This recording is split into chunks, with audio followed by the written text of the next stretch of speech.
El olor a encierro era lo primero que te golpeaba al entrar en el apartamento. Era el aroma inconfundible de la desesperación estancada. Las persianas llevaban bajadas más de una semana, ocultando la vibrante luz del sol de Madrid. En el centro de esa oscuridad autoimpuesta estaba una mujer que había perdido su centro de gravedad. Su vida perfecta se había desmoronado en un instante. El amor de su vida la había abandonado por la persona que menos esperaba.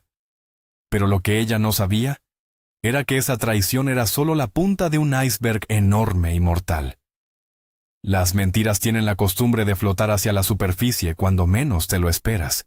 Y esta historia está a punto de demostrar que, en un mundo de apariencias y codicia, nadie está a salvo.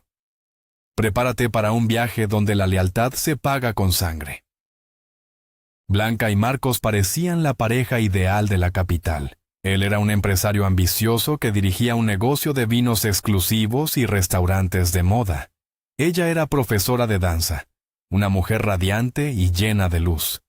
Todo cambió radicalmente hace un mes. El mejor amigo de Blanca, un hombre bondadoso llamado Diego, supuestamente se quitó la vida ahogándose en un embalse de la sierra. Dejó atrás a una viuda deslumbrante y fría llamada Isabel. Durante el funeral, Isabel no derramó ni una sola lágrima.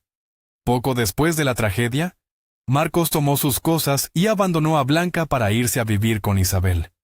La noticia destruyó a Blanca por completo. Perdió a su amigo de la infancia y a su marido casi al mismo tiempo. Ahora, su mejor amiga Carmen está decidida a sacarla del pozo emocional en el que ha caído. Carmen es una economista fuerte, independiente y profundamente leal. Ella no cree en el llanto inútil.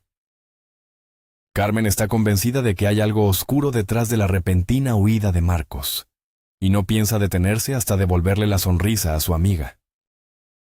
Carmen sacudió el hombro de su amiga con una mezcla de frustración y miedo. La habitación estaba sumida en una oscuridad opresiva y agobiante. Las persianas llevaban bajadas más de una semana. El aire olía a encierro, a sábanas sin cambiar y a tristeza estancada. Blanca ni siquiera se giró en la cama. Seguía mirando fijamente la pared con los ojos hinchados por el llanto incesante. No iba a ir al médico bajo ningún concepto. Su voz sonó hueca, desprovista de cualquier rastro de emoción. Carmen se puso de pie y comenzó a caminar nerviosamente por el cuarto. Sus tacones resonaban con fuerza contra el suelo de madera. Necesitaba encontrar una manera urgente de sacar a su amiga de ese abismo. Blanca se tapó la cabeza con el grueso edredón de plumas. Parecía una niña pequeña y asustada, que intentaba esconderse de los monstruos del mundo exterior. Marcos la había abandonado sin piedad. El hombre con el que había compartido su vida se había marchado con otra mujer. Carmen sentía hervir la sangre en sus venas por la indignación. Quería gritar, quería romper algo con sus propias manos, pero sabía que debía mantener la calma por el bien de su amiga. Se agachó junto a la cama y trató de hablar con voz muy suave. Le recordó que la vida continuaba a pesar de las grandes tragedias. Le advirtió que perdería su trabajo en la academia de baile si no presentaba un justificante médico pronto. A Blanca le daba absolutamente igual. Estaba dispuesta a dejarse morir de hambre y pena en ese colchón. Carmen amenazó con llamar a urgencias psiquiátricas para que la internaran. Le describió un escenario terrible con médicos, camisas de fuerza y pastillas de colores. Blanca solo suspiró profundamente y cerró los ojos. El corazón de Carmen se encogió al ver a su amiga tan rota y desamparada. Blanca siempre había sido el alma de todas las fiestas a las que asistían. Era la chica que hacía reír a todos en la universidad con sus ocurrencias. Ahora parecía un frágil pájaro con las alas rotas que ya no quería volar. Y todo por culpa de un cobarde llamado Marcos. Carmen caminó hacia la cocina y abrió la nevera con decisión. El interior estaba prácticamente vacío y reinaba un frío desolador. Solo encontró medio cartón de leche, un par de huevos y unas lonchas de pavo caducadas. El pan que había sobre la encimera estaba cubierto de un moho verde y peludo. Carmen tiró el pan a la basura con una mueca de asco profundo. Mientras batía los huevos en un bol de cristal, no podía dejar de pensar en Isabel. Esa mujer era la auténtica viuda negra de la alta sociedad madrileña. Isabel había acudido al funeral de su marido Diego, luciendo un vestido de diseño impecable. Parecía una estrella de cine clásico interpretando el papel de viuda afligida. Su belleza era escandalosa, casi insultante para el dolor que la rodeaba. No había derramado una sola lágrima genuina durante todo el sepelio. Carmen estaba convencida de que Isabel era una arpía sin corazón. ¿Cómo podía Marcos ser tan ciego y estúpido para caer en sus redes? Blanca y él habían estado planeando un viaje a la Costa Brava para el verano. Y de repente, de la noche a la mañana, él cancela todo y se muda al chalet de la viuda. Todo el asunto apestaba a traición premeditada y secretos sucios. Carmen encendió la placa de inducción y puso una sartén a calentar. El sonido del agua cayendo en la ducha llegó desde el pasillo como un alivio. Carmen había logrado convencer a Blanca de que se levantara para asearse un poco. El simple acto de bañarse ya era una victoria gigantesca en estas circunstancias. Mientras cocinaba la sencilla tortilla francesa, Carmen recordó la muerte de Diego. La tragedia había ocurrido hacía apenas un par de meses. Diego había desaparecido sin dejar ningún rastro evidente, ni nota de despedida. Toda la ciudad se movilizó para buscarlo durante días interminables. Finalmente, encontraron su coche de alta gama abandonado cerca de un embalse en la sierra. Las huellas en el barro marcaban un camino directo hacia las aguas heladas. No había huellas de regreso. Todo apuntaba a un trágico e incomprensible suicidio por ahogamiento. Tardaron semanas en recuperar un cuerpo irreconocible del fondo del agua oscura. El funeral se celebró con el ataúd cerrado a cal y canto. A Carmen le aterrorizaba pensar en la desesperación que debía sentir alguien para hacer algo así. Diego siempre había parecido un hombre fuerte, centrado y feliz con su vida. Dirigía una fundación benéfica y un exitoso negocio de importación. Era el protector de Blanca desde que ambos eran unos niños jugando en el pueblo. Su muerte había sido el primer golpe devastador para la estabilidad emocional de Blanca. Y luego, antes de que pudiera procesar el duelo, su marido la traicionó de la peor manera posible. Carmen sirvió la tortilla humeante en un plato de cerámica blanca. Estaba decidida a no permitir que su amiga se hundiera en la miseria. Blanca apareció en la cocina envuelta en un albornoz blanco y esponjoso. Su cabello pelirrojo estaba mojado y desordenado, cayendo sobre sus hombros frágiles. Se sentó a la mesa del pequeño comedor sin decir una sola palabra. Carmen puso el plato de comida delante de ella y le entregó un tenedor. Blanca empezó a jugar con el huevo batido sin llevárselo a la boca. Sus ojos verdes estaban fijos en el vacío absoluto. Preguntó en un susurro débil si Marcos alguna vez volvería a su lado. Carmen suspiró, sintiendo una mezcla de lástima y rabia hacia la ingenuidad de su amiga. Le respondió con total sinceridad que no valía la pena esperar el regreso de un traidor. Era peligroso hacer de otra persona el único sentido de tu propia existencia. Las lágrimas comenzaron a rodar silenciosamente por las mejillas pálidas de Blanca. Se quejó de que la casa estaba demasiado grande y vacía sin la presencia de su marido. Mencionó el viaje a la playa que nunca llegaron a realizar juntos. Ese comentario encendió una chispa brillante en el cerebro analítico de Carmen. Si Marcos no iba a llevar a Blanca a la playa, ella misma lo haría. Carmen se levantó de un salto y anunció que se iban de vacaciones inmediatamente. No iban a esperar ni un día más encerradas en ese piso asfixiante. Blanca la miró con los ojos muy abiertos, incapaz de procesar la repentina orden.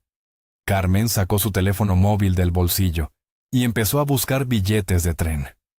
Iban a ir a Alicante esa misma tarde para respirar la brisa del mar Mediterráneo.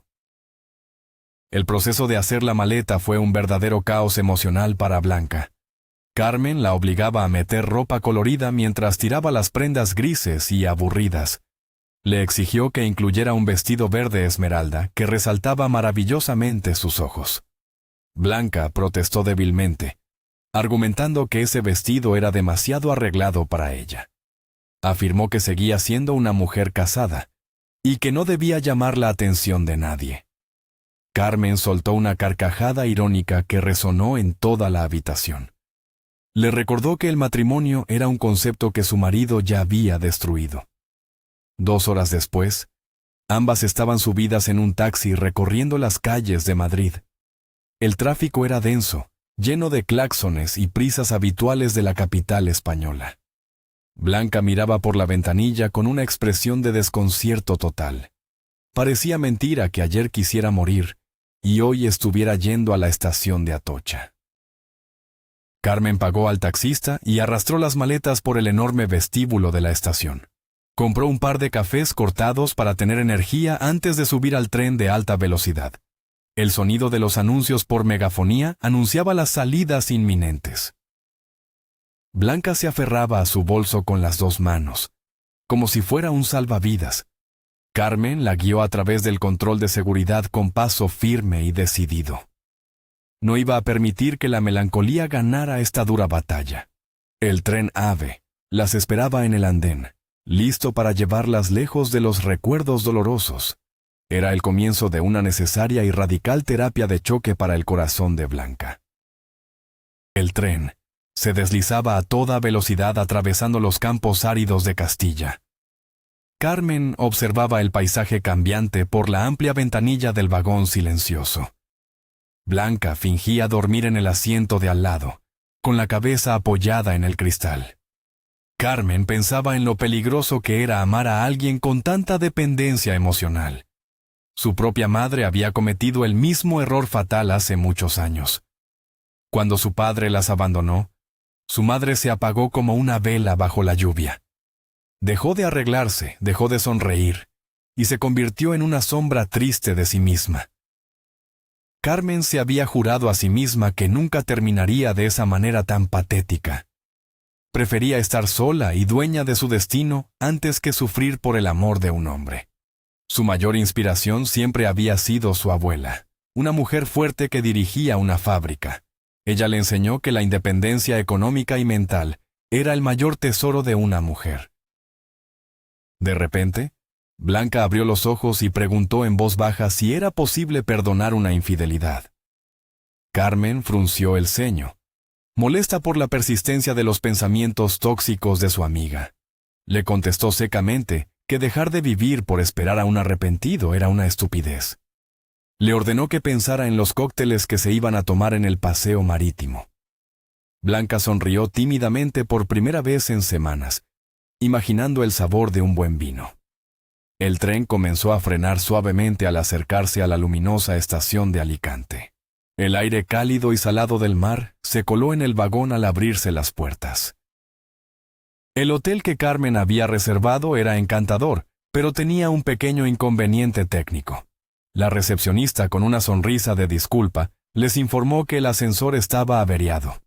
Sus habitaciones estaban en el 4º piso y tendrían que subir por las estrechas escaleras. Blanca suspiró dramáticamente, quejándose de su terrible mala suerte crónica. Carmen tomó el asa de su maleta, dispuesta a tomarlo como un buen ejercicio cardiovascular. Apenas habían llegado al segundo rellano cuando escucharon pasos firmes detrás de ellas. Un hombre alto y atlético les ofreció ayuda con un tono de voz profundo y amable. Llevaba una camisa de lino azul que resaltaba sus hombros anchos y su piel bronceada. Su cabello oscuro estaba cuidadosamente peinado y lucía una barba perfectamente recortada. Carmen se quedó momentáneamente sin palabras ante la presencia de aquel atractivo desconocido. Blanca, por su parte, rechazó la ayuda educadamente por pura inercia. Sin embargo, Carmen intervino rápidamente y le cedió su pesada maleta con una sonrisa brillante. El hombre la levantó como si estuviera llena de plumas ligeras. Se presentó como Javier, un agente de viajes que estaba en la ciudad por motivos de trabajo. Su sonrisa era deslumbrante y sus ojos marrones transmitían una confianza arrolladora. Mientras subían los escalones, Javier conversó animadamente sobre sus frecuentes viajes por el país. Dejó la maleta en la puerta de la habitación y se despidió con una inclinación de cabeza. Les informó que solía desayunar a las 9 en el comedor principal del hotel. Carmen y Blanca se miraron fijamente en cuanto cerraron la puerta de la habitación. La primera noche en la costa debía haber sido relajante, pero las redes sociales lo arruinaron todo. Después de darse una larga ducha, Carmen encontró a Blanca llorando amargamente sobre la cama. La pelirroja sostenía su teléfono móvil con manos temblorosas y los nudillos blancos. Isabel acababa de publicar una fotografía en su cuenta de Instagram. En la imagen, Isabel abrazaba a Marcos, quien le entregaba un enorme ramo de rosas blancas. El texto de la foto presumía del amor incondicional que su nueva pareja le demostraba. Blanca sollozaba desconsolada, preguntándose en voz alta por qué ella nunca recibió flores tan hermosas. Carmen se sentó a su lado, sintiendo una mezcla de lástima y furia homicida. Le quitó el teléfono de las manos y lo arrojó sobre el colchón con desprecio. Le explicó que la vida perfecta de las redes sociales casi siempre es una completa farsa. Le aseguró que Isabel solo intentaba alimentar su ego y mantener su falsa imagen de superioridad. Carmen aplicó unas mascarillas faciales de arcilla verde sobre el rostro de ambas mujeres. Le prometió a su amiga que al día siguiente renacería como una mujer completamente nueva. Le exigió que se pusiera el famoso vestido verde para bajar a desayunar por la mañana. Iban a ir al comedor con la cabeza alta y la actitud de unas reinas invencibles. Blanca se resistió un poco, murmurando que se sentía fea y terriblemente rechazada. Carmen la abrazó con fuerza y le repitió 100 veces que era una mujer espectacular y hermosa. A la mañana siguiente, Blanca cumplió su promesa y se puso el elegante vestido verde esmeralda. El color resaltaba su piel pálida y hacía que sus ojos brillaran con una intensidad nueva. Carmen le prestó su rímel de marca y le aplicó un poco de pintalabios coral. El resultado final era absolutamente impresionante frente al espejo del pequeño baño del hotel. Bajaron al comedor con pasos decididos, listas para enfrentarse al buffet del desayuno. Javier ya estaba sentado en una mesa cerca de los grandes ventanales que daban al mar. Estaba tomando un café con leche y leyendo las noticias en su teléfono móvil. Al verlas entrar, levantó la mirada y esbozó una amplia y sincera sonrisa de bienvenida. Les hizo un gesto con la mano invitándolas a sentarse en las sillas vacías de su mesa. Carmen empujó a Blanca hacia adelante, obligándola a tomar la iniciativa en la interacción. Javier se levantó educadamente y apartó la silla para que Blanca pudiera acomodarse con facilidad. La conversación fluyó de forma natural, mientras disfrutaban de tostadas con tomate y aceite de oliva. Javier habló de su fascinación por la arquitectura modernista de la ciudad de Barcelona. Blanca lo escuchaba fascinada, sin apartar los ojos de su rostro varonil y expresivo. Carmen observaba la escena con satisfacción secreta mientras bebía su zumo de naranja natural. Su amiga pelirroja estaba volviendo a la vida gracias a los encantos de este misterioso agente.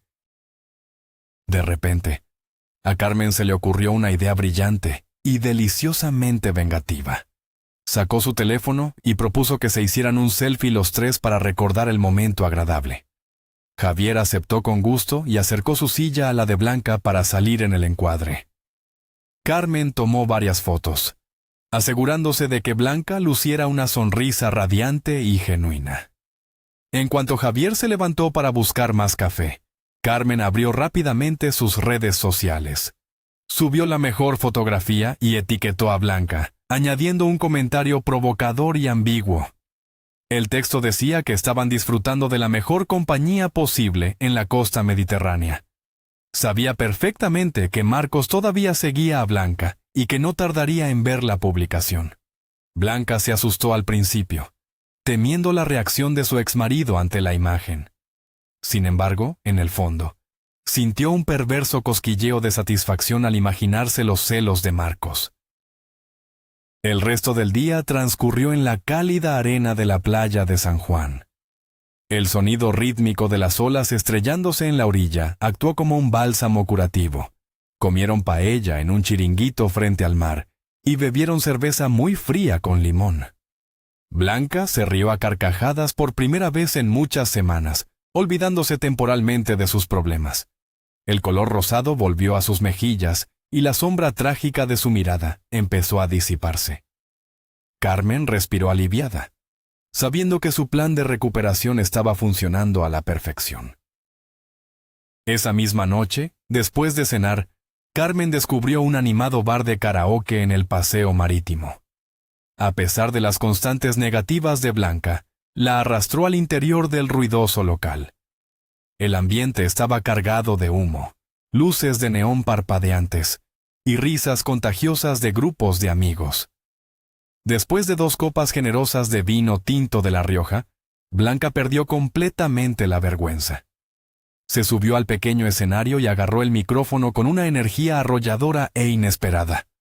Cantó a todo pulmón clásicos del pop español, moviéndose con la gracia natural de una bailarina. Carmen la aplaudía y silbaba desde su mesa, orgullosa del progreso monumental de su querida amiga. Cuando salieron del bar pasada la medianoche, el aire fresco del mar les golpeó el rostro. Blanca caminaba con paso ligero, canturreando todavía el estribillo de la última canción. De repente, una voz masculina y profunda resonó a sus espaldas en la calle, vacía. Javier apareció caminando hacia ellas, aplaudiendo lentamente con una sonrisa de pura admiración. Confesó que había estado entre el público y que había quedado fascinado por la voz de Blanca.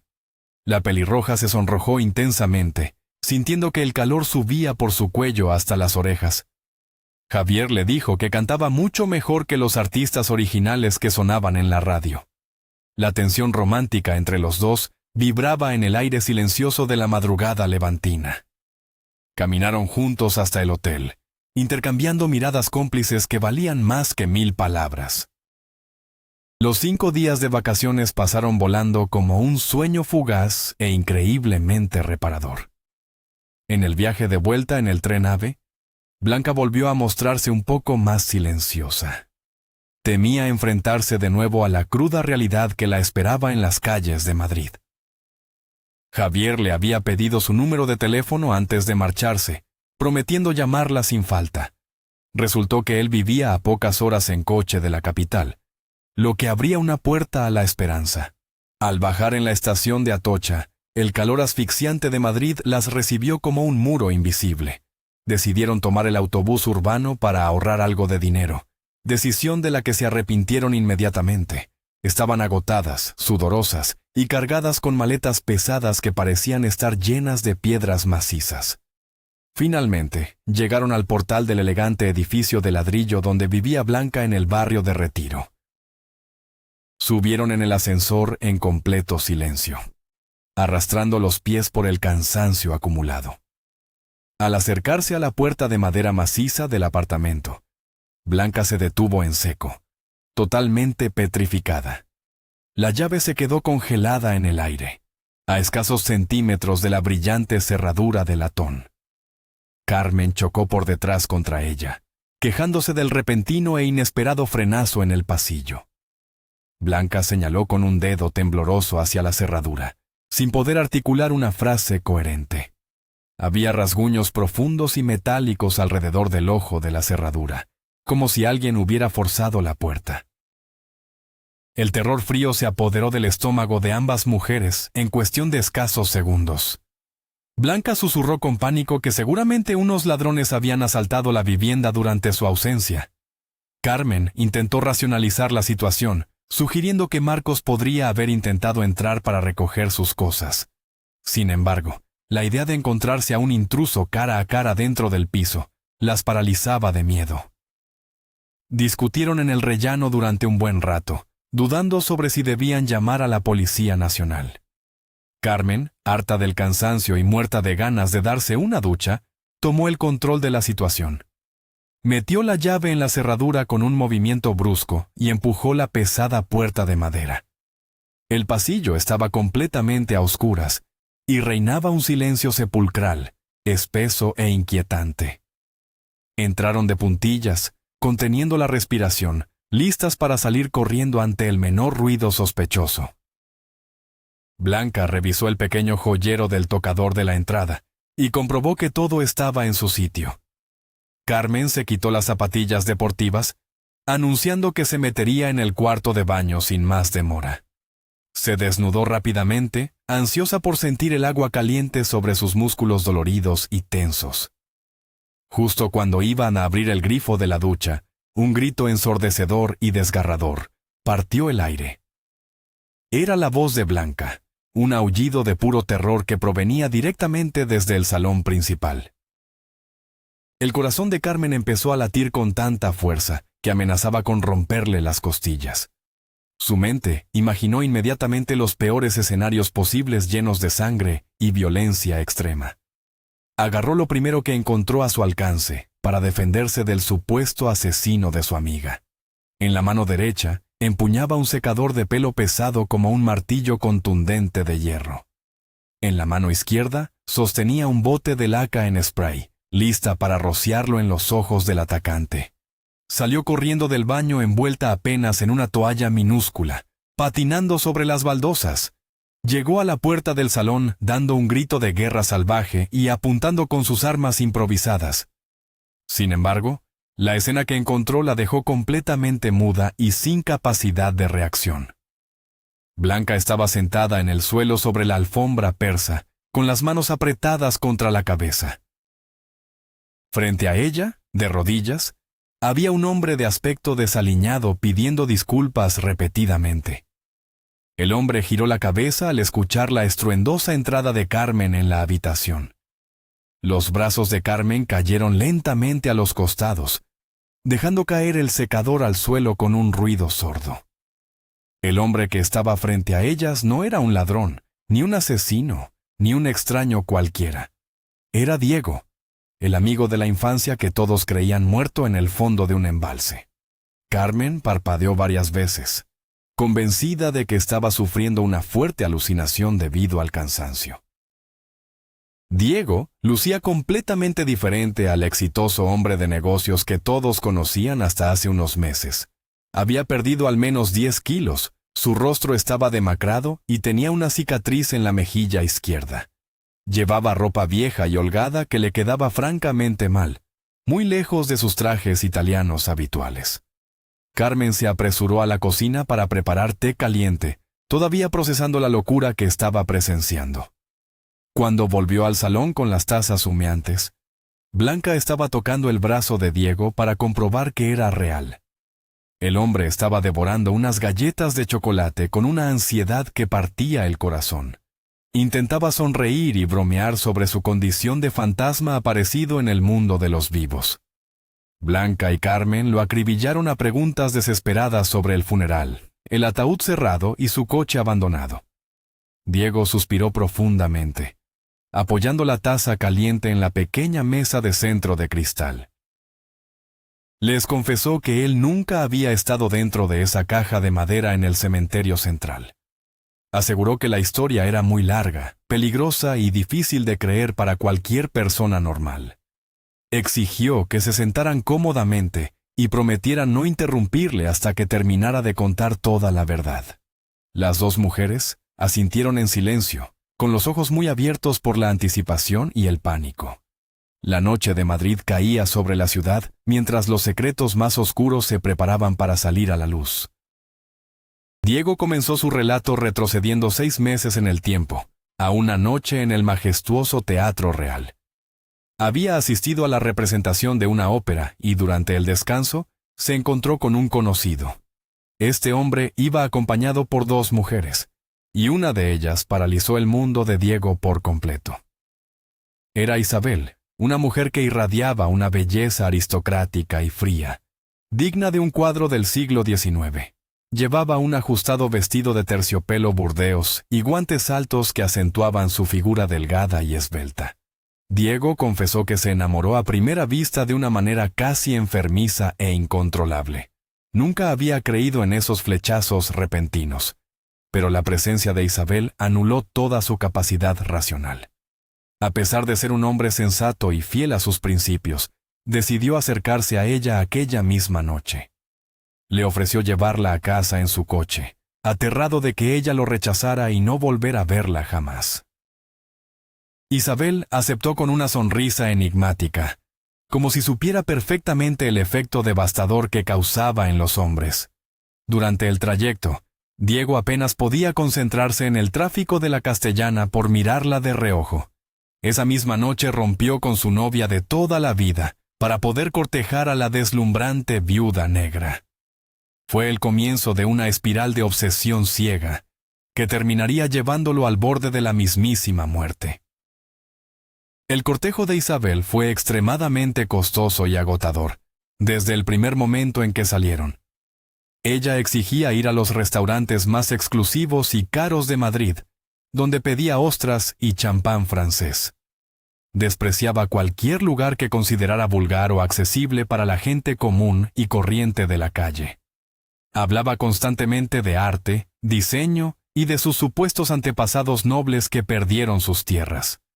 Diego, un hombre hecho a sí mismo desde abajo, se sentía inferior y desesperado por complacer todas sus exigencias.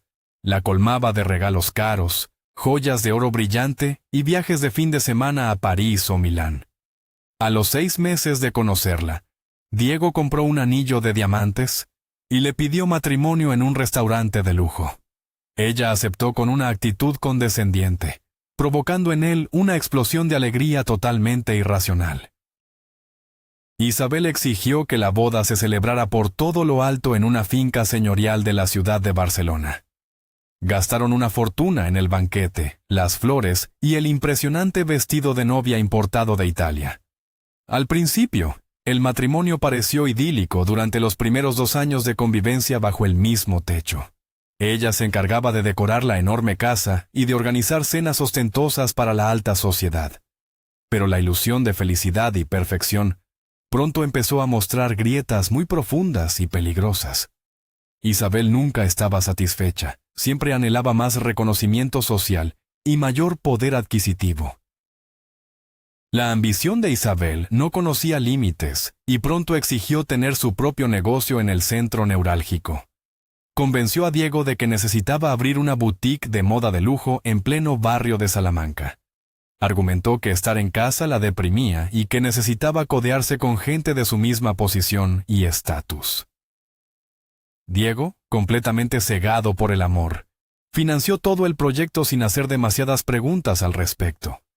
Alquiló un local carísimo, contrató diseñadores de interiores y compró mercancía extremadamente cara. La inauguración fue un evento cerrado y elitista, repleto de champán, caviar y mujeres adineradas de la capital. Sin embargo, el negocio era un fracaso absoluto, desde el punto de vista estrictamente financiero y comercial. Entraban muy pocos clientes reales y los precios eran tan desorbitados que casi nadie compraba las prendas exclusivas. Isabel pasaba los días enteros en la tienda, tomando café con sus amigas y fingiendo ser una empresaria de éxito. Diego intentó convencerla de que ajustara los precios para atraer a un público más amplio y salvar la inversión. Ella se negó en rotundo, argumentando con asco que no quería gente pobre ensuciando la alfombra de su tienda. Poco a poco, la actitud de Isabel hacia su marido se volvió fría, distante y sumamente irritable. Llegaba a casa muy tarde, evitaba su compañía y se enfurecía si él le hacía preguntas sobre el día a día. Las sospechas comenzaron a carcomer la mente de Diego de una forma muy sutil, pero destructiva. A pesar de que la boutique estaba siempre vacía, Isabel presumía de enormes ingresos en su cuenta bancaria. Un día, buscando una camisa limpia, Diego encendió la luz del inmenso vestidor que ocupaba media habitación.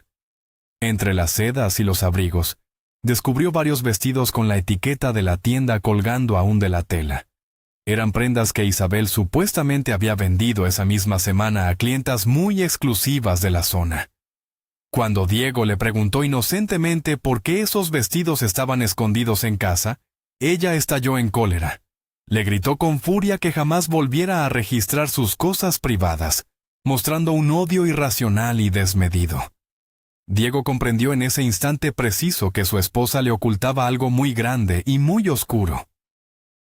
Decidió investigar por su cuenta, aprovechando que Isabel había ido a un costoso spa a relajarse toda la mañana. Se presentó en la boutique y sobornó generosamente a la joven dependienta, una chica de pueblo llamada Alba. A cambio de un buen fajo de billetes, Alba le confesó aterrorizada lo que ocurría a espaldas de la jefa. Le reveló que un hombre alto, apuesto y adinerado visitaba frecuentemente la tienda cuando Isabel estaba allí.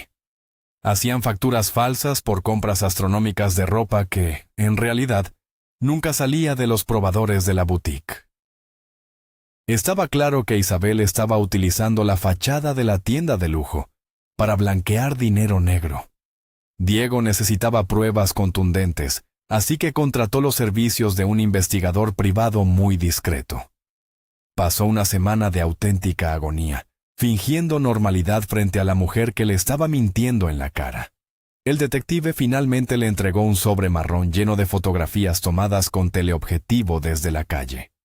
Al ver las imágenes, el mundo de Diego se derrumbó con una violencia devastadora y cruel. En las fotos, Isabel aparecía abrazada y besándose apasionadamente con el misterioso hombre del dinero. Pero lo que le rompió el corazón no fue la infidelidad de su esposa, sino la identidad del amante en cuestión. El hombre era Marcos, el marido de Blanca, su mejor amiga desde los veranos de la infancia en el pueblo. La traición era doble, vil y absolutamente imperdonable en todos los sentidos posibles y humanos. Diego sintió náuseas al comprender la magnitud del engaño que ocurría frente a sus propias narices. Marcos dirigía negocios de restauración y vino, lo que le proporcionaba el flujo de dinero ilegal que Isabel lavaba. Decidió enfrentarse directamente a Marcos antes de hablar con su esposa o alertar a Blanca de la situación. Le citó en un restaurante elegante, bajo la falsa excusa de querer negociar una gran compra de vinos de reserva. Quería verle la cara y exigirle que detuviera toda aquella locura antes de acudir a la policía. Durante la comida de negocios, Diego no anduvo con rodeos y atacó directamente al núcleo del problema. Mirando fijamente a los ojos de Marcos, le dijo que conocía toda la trama de blanqueo de capitales ilegales. Le echó en cara que se estuviera acostando con su mujer y utilizando sus negocios para limpiar el dinero sucio. Le exigió que terminara su relación con Isabel inmediatamente y que dejara a Blanca en completa paz y libertad. Esperaba encontrar remordimiento o al menos miedo en el rostro de su antiguo conocido y falso amigo. Sin embargo, Marcos simplemente sonrió de lado con una arrogancia y una sangre fría verdaderamente aterradoras. Se limpió la comisura de los labios con la servilleta de tela y le respondió con un tono peligrosamente calmado. Le advirtió que no se entrometiera en asuntos de adultos y que mantuviera la boca cerrada por su propio bien. La actitud chulesca de Marcos provocó que Diego perdiera los estribos, levantándose bruscamente de la mesa del comedor. Amenazó con destruir a ambos, llevarlos a los tribunales y dejarlos sin un solo céntimo en sus bolsillos. Se marchó del restaurante dejando la comida intacta y el corazón latiendo a 1000 por hora en su pecho encogido. Caminó por las calles de Madrid durante horas, entrando en varios bares oscuros para beber hasta perder el conocimiento. Cuando finalmente llegó a su casa de madrugada, estaba borracho, furioso y listo para la confrontación definitiva. Encontró a Isabel en el sofá del salón principal, leyendo una revista de moda con una mascarilla facial de arcilla. El olor a alcohol delataba el estado etílico de Diego desde el umbral de la puerta. Ella arrugó la nariz con desprecio absoluto y le recriminó su lamentable aspecto frente a los muebles de diseño. Diego soltó una carcajada amarga y le lanzó el sobre con las fotografías comprometedoras directamente a su regazo de seda. Le soltó todo lo que sabía sobre Marcos, el blanqueo de dinero y las cuentas bancarias infladas artificialmente.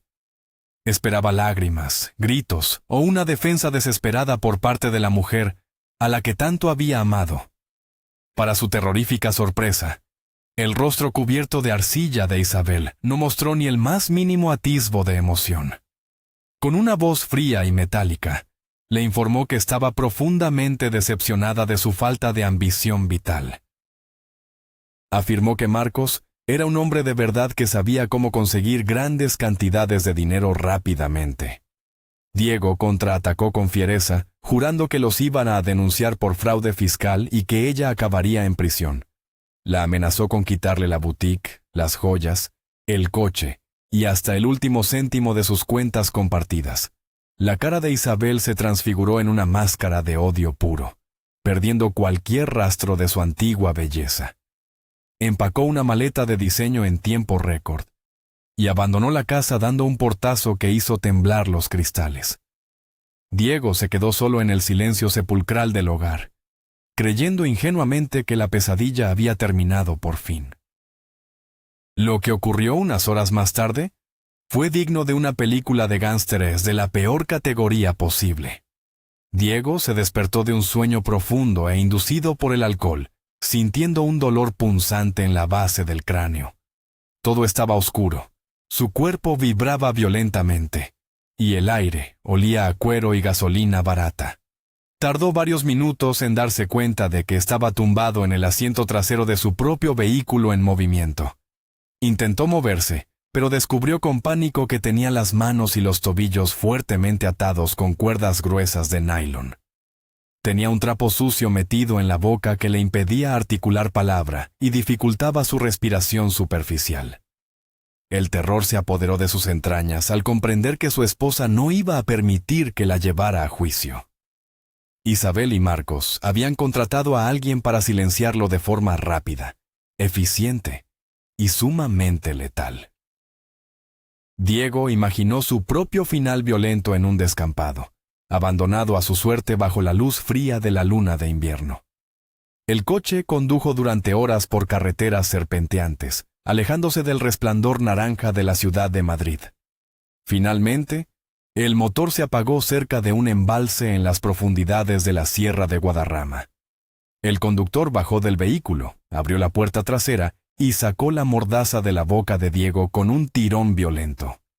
Agarró a Diego por el cuello de la camisa y lo arrastró fuera del coche, tirándolo sobre el suelo helado y cubierto de barro. Diego vio el destello plateado de un cuchillo de caza en la mano de su corpulento y amenazante secuestrador. Se preparó mentalmente para sentir el acero cortando su carne en cualquier momento inminente.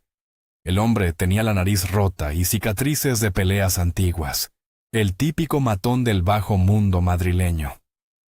Sin embargo, en un giro completamente inesperado, el asesino a sueldo cortó las cuerdas que ataban los pies de su víctima. Con una sonrisa torcida, el matón le confesó que Isabel le había pagado una fortuna para que lo degollara allí mismo, pero el sicario tenía su propio código de honor retorcido y consideraba un desperdicio matar a un hombre inocente por capricho.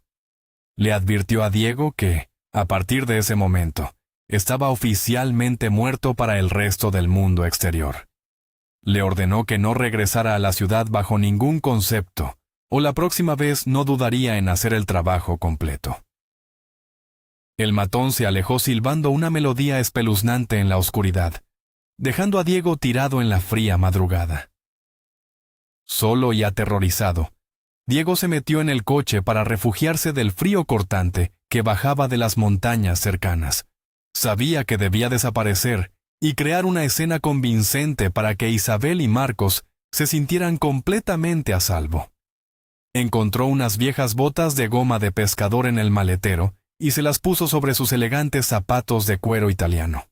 Caminó hasta la orilla del embalse, dejando unas huellas profundas y claras en el barro blando que bordeaba el agua oscura. Para hacer creíble su presunto suicidio, Diego se adentró en el agua helada con las botas puestas hasta la rodilla. Caminó paralelo a la orilla durante más de 1 kilómetro, asegurándose de no dejar rastros de salida en la tierra húmeda. Dejó su cartera con toda su documentación y dinero en el asiento del copiloto, junto con su teléfono móvil encendido. Finalmente, abandonó la zona del embalse caminando sobre las piedras para no dejar huellas y llegó a una carretera comarcal solitaria. Caminó durante horas tiritando de frío hasta que un camionero compasivo lo recogió al amanecer. Lo dejó en un pequeño pueblo remoto de la provincia de Segovia, muy lejos del alcance de los sicarios de Madrid. Allí alquiló una modesta habitación en la casa de una anciana bondadosa, pagando con los ahorros de emergencia que escondía. Sobrevivió trabajando como peón en el campo, recuperándose lentamente del trauma físico y psicológico sufrido. Semanas más tarde, leyó en los periódicos locales la noticia de su trágica muerte y el posterior funeral a ataúd cerrado. También leyó que la desconsolada viuda había iniciado una relación sentimental pública con el empresario Marcos. Fue entonces cuando decidió que no podía quedarse escondido para siempre como un cobarde sin dignidad. No iba a permitir que esos asesinos se quedaran con sus empresas, su dinero y destrozaran a Blanca impunemente. Así que viajó de vuelta a Madrid y utilizó una vieja técnica para forzar la cerradura del apartamento de su amiga. Blanca y Carmen estaban absolutamente boquiabiertas ante el relato cinematográfico que acababan de escuchar. Las lágrimas de Blanca habían dado paso a una furia fría y calculadora, dirigida hacia el hombre con el que se había casado. Carmen, siempre pragmática, señaló que no podían ir a la policía sin pruebas contundentes que los incriminaran a ambos. El testimonio de un hombre supuestamente muerto contra 2 millonarios no se sostendría en ningún juzgado importante. Diego admitió que Marcos escondía los libros de contabilidad falsos en una caja fuerte dentro del chalet, que ahora compartía con Isabel. Si conseguían esos libros, podrían demostrar el blanqueo de dinero y las estafas fiscales que alimentaban el imperio de Marcos. El problema radicaba en cómo entrar en esa fortaleza de lujo sin ser vistos y saber la combinación de seguridad. Para sorpresa de todos, Diego recordó que Marcos solía usar fechas de aniversarios para sus códigos más importantes. Idearon un plan audaz. Blanca debía llamar a Marcos y engañarlo para sacarlo de la casa durante unas horas clave. Diego y Carmen entrarían en el chalet, encontrarían los documentos y saldrían antes de que el empresario regresara triunfante.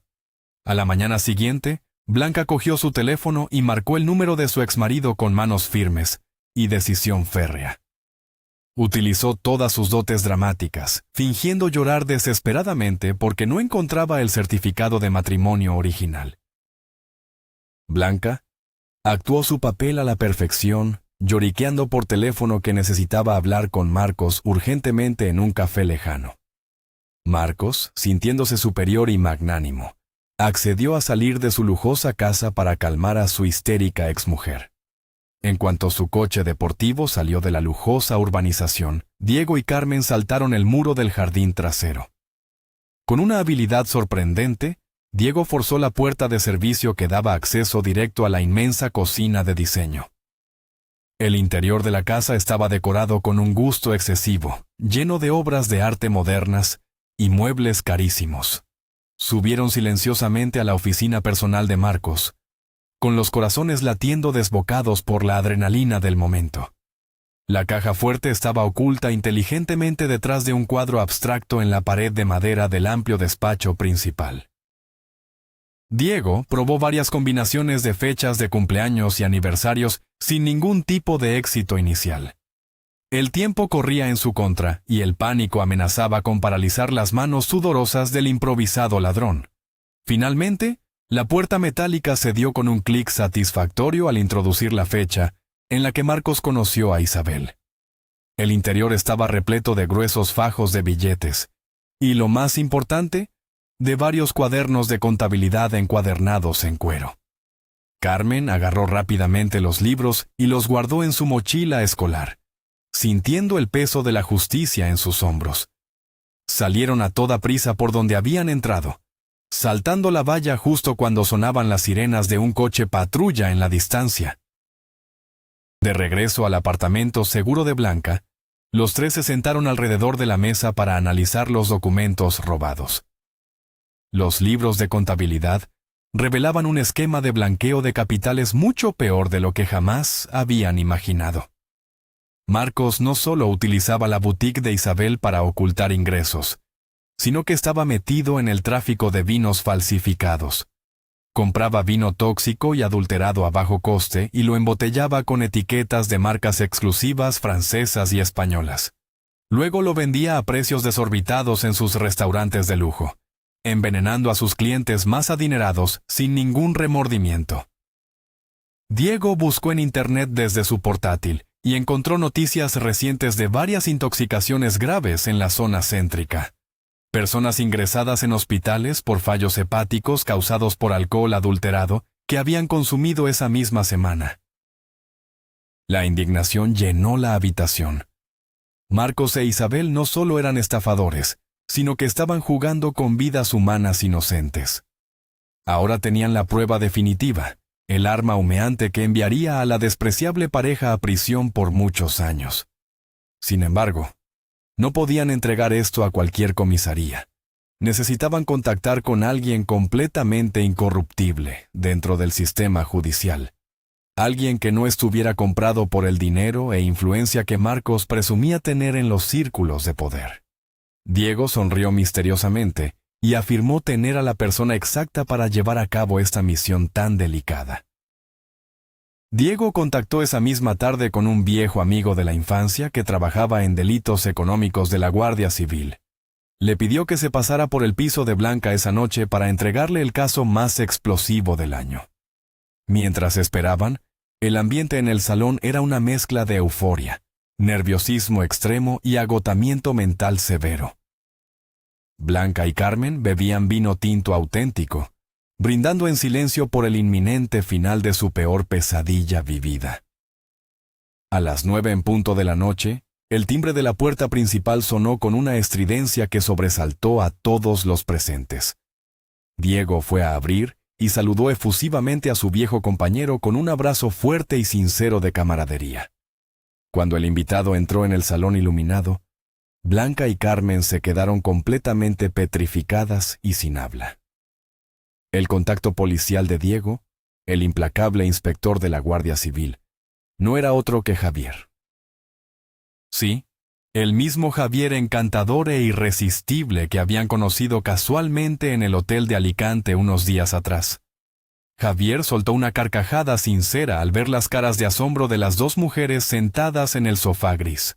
Confesó que había estado siguiendo la pista financiera de Marcos desde hacía semanas, y por eso estaba de incógnito en Alicante. El encuentro en las escaleras del hotel no fue casualidad, pero la simpatía que sintió por ellas fue totalmente real y genuina. El círculo se cerraba perfectamente, y la red para atrapar a los culpables estaba lista para cerrarse de golpe. Al día siguiente, la unidad de delitos económicos allanó simultáneamente el chalet de Marcos y la ridícula boutique de Isabel. Las cámaras de televisión captaron el humillante momento en que ambos eran esposados y metidos en coches policiales. Isabel gritaba histérica perdiendo todo su falso glamour, mientras Marcos miraba al suelo con el rostro descompuesto y pálido. La reaparición legal de Diego fue la noticia bomba de todos los periódicos nacionales durante meses interminables de juicios. Marcos e Isabel fueron condenados a muchos años de prisión por estafa, fraude fiscal, blanqueo y tentativa de asesinato en grado de conspiración. Blanca recuperó su paz mental, y al poco tiempo inició una relación estable y hermosa con el encantador Javier. Carmen, por su parte, descubrió que la valentía de Diego había despertado en ella sentimientos que creía tener enterrados para siempre. Terminaron enamorándose, demostrando que incluso de las peores tragedias pueden hacer una felicidad auténtica y poderosa. ¿Te ha parecido fascinante cómo el karma alcanza a aquellos que construyen su felicidad sobre el dolor de otros? La vida siempre encuentra la forma de sacar a la luz los secretos más sucios, por muy bien que estén escondidos en cajas fuertes. Dale a me gusta a este vídeo. Suscríbete a nuestro canal para escuchar más historias impactantes y déjanos un comentario abajo. ¿Qué habrías hecho tú si descubres que tu mejor amigo fingió su muerte para escapar de un asesino a sueldo? Te leemos en los comentarios. El juicio fue un espectáculo mediático sin precedentes en la capital española. Las pruebas aportadas por Diego, junto con los libros de contabilidad rescatados por Carmen y Blanca, resultaron ser absolutamente demoledoras e irrefutables para la defensa. Marcos e Isabel se culparon mutuamente ante el juez, destrozando su supuesta historia de amor perfecto frente a toda España. Ambos fueron sentenciados a décadas de encierro, perdiendo todos sus bienes embargados por el Estado y la vergüenza pública. Tras la tormenta, la vida premió a los justos. Diego y Carmen, unidos por la adrenalina del peligro y el respeto mutuo, comenzaron una sólida historia de amor. Blanca no solo superó su dolor, sino que encontró en Javier a un hombre íntegro y protector, con el que se casó un año después en la playa de Alicante. Esta historia nos demuestra que la verdad es como el agua. Siempre encuentra una grieta por la cual salir a la superficie, arrasando con todas las mentiras a su paso. ¿Tú serías capaz de arriesgar tu propia vida para desentrañar un secreto tan oscuro y salvar a tus amigos de la ruina? Si te ha gustado esta historia de justicia, venganza y redención, no olvides darle a like y suscribirte al canal. Déjanos un comentario con tu opinión y comparte este vídeo para apoyar nuestro contenido. Tu apoyo nos permite seguir creando historias increíbles para ti.